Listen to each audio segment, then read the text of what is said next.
যখন কাঁধের দায়িত্ব ছিল না, তখন জীবনটা এরকম ফুলের মতো সুন্দর ছিল।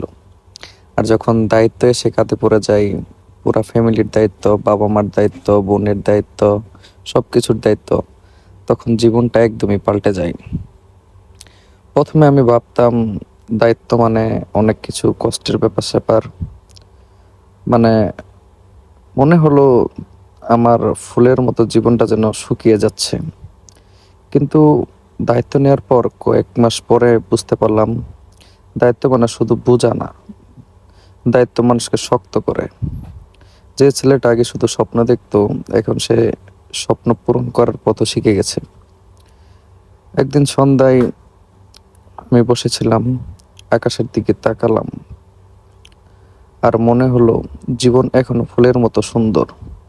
শুধু এবার সেই ফুলের সাথে আছে শক্ত শিকড়, যার নাম দায়িত্ব।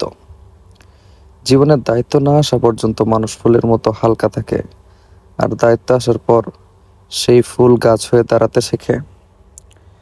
প্রতিটা পদক্ষেপই জীবনকে আলাদা আলাদাভাবে পরিবর্তন করে দেয়। যেমন এই ফুলগুলো,